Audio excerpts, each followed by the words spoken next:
Hello అండి అందరికీ welcome to కుచ్చు special dishes. Catering style tomato పప్పు, దానిలోకి కాంబినేషన్గా కరకరలాడే క్యాబేజీ పకోడీ ఎలా చేసుకోవాలో చూపిస్తున్నాను. కాంబినేషన్ అయితే అదిరిపోయింది. మీరు కూడా ఒకసారి తప్పకుండా ట్రై చేయండి. మొదటగా టమోటా పప్పు ఎలా చేసుకోవాలో చూపిస్తాను. ఈ టమోటా పప్పు కోసం ముందుగా ఒక కుక్కర్లో 2 కప్పుల కందిపప్పు వేసుకొని ఈ కందిపప్పుని 2-3 సార్లు నీళ్ళతో శుభ్రంగా కడగండి. కందిపప్పుని 2-3 సార్లు నీళ్ళతో శుభ్రంగా కడిగిన తర్వాత ఏ కప్పుతో అయితే కందిపప్పు తీసుకున్నారో అదే కప్పుతో 4 కప్పుల నీళ్ళు వేసుకొని పసుపు 1 టీ స్పూన్ వేసుకొని ఒకసారి బాగా కలపండి. ఇలాగా ఒకసారి బాగా కలుపుకున్న తర్వాత పైన మూత పెట్టేసి విజిల్ పెట్టేసి మీడియం ఫ్లేమ్లో ఒక విజిల్ వస్తే సరిపోతుంది. ఇలాగా ఒక విజిల్ వచ్చిన తర్వాత మంట ఆఫ్ చేసేసి విజిల్లో గాలి మొత్తం పోయేదాకా పక్కన పెట్టండి. ఇప్పుడు స్టవ్ ఆన్ చేసుకొని ఒక కడాయి పెట్టుకొని 2 టేబుల్ స్పూన్ల నూనె వేసుకొని 2 మీడియం సైజ్ ఉల్లిపాయలను పొడుగ్గా కట్ చేసుకొని వేసుకోండి. ఉల్లిపాయలు కొంచెం లైట్గా మెత్తపడ్డ తర్వాత 3 మీడియం సైజు టమోటాలను పొడుగ్గా కట్ చేసుకొని వేసుకోండి. టమోటాలు తొందరగా ఉడకడం కోసం పసుపు 1 teaspoon, salt 1 teaspoon వేసుకొని ఒకసారి బాగా కలుపుకొని టమోటాలు కొంచెం సాఫ్ట్గా అయ్యేదాకా ఉడికించుకోండి. టమోటాలు ఇలాగ కొంచెం లైట్గా సాఫ్ట్గా అయిన తర్వాత రెడ్ చిల్లీ 1 టీ స్పూన్, మీ కారానికి తగినంత రెడ్ చిల్లీ, ధనియాల పొడి 1 టీ స్పూన్, అలాగే జీలకర్ర పొడి 1 టీ స్పూన్, కరివేపాకు, అలాగే 2 లేదా 3 పచ్చిమిర్చిని చీలికలుగా కట్ చేసుకొని వేసుకోండి. ఇలాగ పచ్చిమిర్చి వేసిన తర్వాత ఒకసారి బాగా కలుపుకొని పైన మూత పెట్టేసి ఒక 2 నిమిషాల పాటు ఉడికించుకోండి. 2 నిమిషాల తర్వాత ఒకసారి బాగా కలుపుకొని టమోటాలు సాఫ్ట్గా అయ్యి ఆయిల్ సపరేట్ అయ్యేదాకా ఉడికించుకోవాలి. ఇప్పుడు కుక్కర్ అయితే గాలి మొత్తం పోయింది కదా విజిల్లో, పైన కుక్కర్ మూత తీసేసి ఇలాగ పప్పు గుత్తితో లైట్గా స్మాష్ చేసుకోండి. మరీ మెత్తగా కాకుండా కొంచెం లైట్గా స్మాష్ చేసుకోండి. ఇక్కడ టమోటాలు సాఫ్ట్గా అయ్యాయి, అలాగే ఆయిల్ కూడా సపరేట్ అయింది కదా. ఈ టమోటాలను ఒకసారి బాగా కలుపుకొని మనం పప్పు గుత్తితో స్మాష్ చేసుకున్న పప్పు వేసుకొని ఒకసారి బాగా కలుపుకోండి. ఇలాగా ఒకసారి బాగా కలుపుకున్న తర్వాత సాల్ట్ సరిపోయిందో లేదో చూసుకొని కావాలంటే సాల్ట్, అలాగే చింతపండు నీళ్ళు అంటే చింతపండు నీళ్ళలో నానబెట్టుకొని చింతపండు నీళ్ళు కొంచెం వేసుకోండి. చింతపండు నీళ్ళు మీ టేస్ట్కి తగినంత వేసుకోవాలి. ఇలాగ చింతపండు నీళ్ళు వేసుకొని ఒకసారి బాగా కలుపుకొని పైన మూత పెట్టేసి ఒక 2 నిమిషాల పాటు ఉడికించుకోండి. 2 నిమిషాల తర్వాత సన్నగా కట్ చేసిన కొత్తిమీర వేసుకొని ఒకసారి బాగా కలుపుకొని 2 నిమిషాల పాటు ఉడికించుకోండి. ఇప్పుడు ఈ పప్పుకు తాలింపు కోసం ఒక కడాయిలో 3 టేబుల్ స్పూన్ల నూనె వేసుకొని తాలింపు దినుసులు ఆవాలు, జీలకర్ర, శనగపప్పు, మినపప్పు అన్నీ కలిపి ఒక 2 టేబుల్ స్పూన్లు వేసుకుంటున్నాను. ఇలాగ తాలింపు దినుసులు వేసుకొని 2 లేదా 3 ఎండుమిరపకాయలను సగానికి తుంచుకొని వేసుకోండి.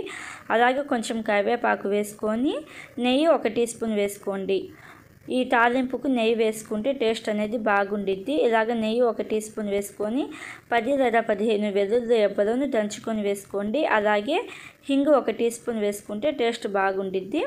ఇలాగ హింగు కూడా వేసుకొని తాలింపు అనేది రెడీ అయిపోయిన తర్వాత పప్పులో కొంచెం లైట్గా కొత్తిమీర వేసుకోండి. సన్నగా కట్ చేసిన కొత్తిమీర వేసుకొని తాలింపు వేసేసి వెంటనే మూత పెట్టండి. ఇలాగ వెంటనే మూత పెట్టడం వలన తాలింపు సువాసన అనేది పోకుండా టేస్ట్ అనేది బాగుండిద్ది. ఇలాగ మూత పెట్టేసి 1 నిమిషం ఆగండి. 1 నిమిషం తర్వాత బాగా కలుపుకోవాలి. ఒక 30 సెకండ్స్ లేకపోతే 1 నిమిషం పాటు బాగా కలుపుకుంటే మనకి టమోటా పప్పు అనేది రెడీ అవుతుంది. ఇప్పుడు కొంచెం జావుగా ఉన్న ఈ పప్పు కొంచెం చల్లారిందనుకోండి కొంచెం గట్టిగా అయితే, అందుకని ఉడికించుకునేటప్పుడు కొంచెం జావుగానే ఉడికించుకోండి. ఇప్పుడు క్యాబేజీ పకోడీ ఎలా చేసుకోవాలో చూపిస్తాను. క్యాబేజీ పకోడీ కోసం ముందుగా క్యాబేజీని పొడుగ్గా కట్ చేసుకోండి. నిలువుగా మనం ఉల్లిపాయలు ఎలా అయితే కట్ చేసుకుంటామో అలాగా పొడుగ్గా కట్ చేసుకోండి.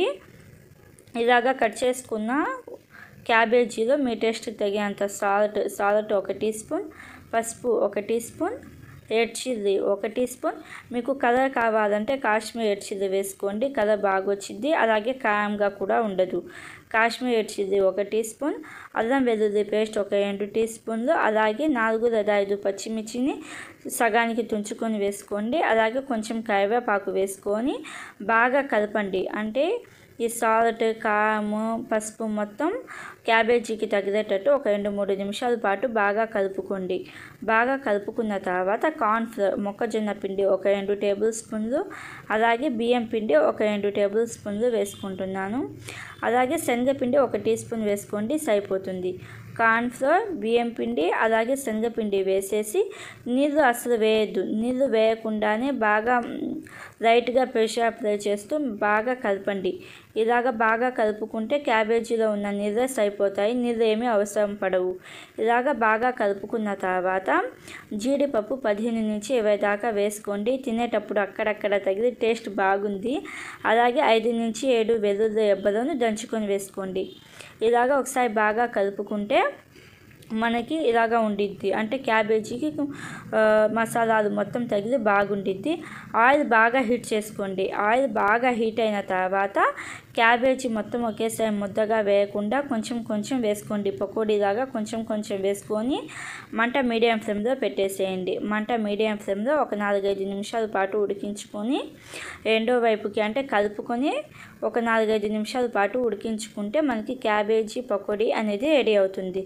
రెండోసారి ఉడికించుకునేటప్పుడు కూడా ఆయిల్ బాగా హీట్ అయిన తర్వాత కొంచెం కొంచెం వేసుకోండి. ఇలాగ కొంచెం కొంచెం వేసుకొని వేసిన వెంటనే గరిటెతో కలపకుండా ఒక 2-3 నిమిషాల తర్వాత గరిటెతో కలుపుకోవాలి. క్యాబేజీ పకోడీ కూడా రెడీ అయిపోయింది. పప్పు చూసారా కొంచెం లైట్గా గట్టిపడింది.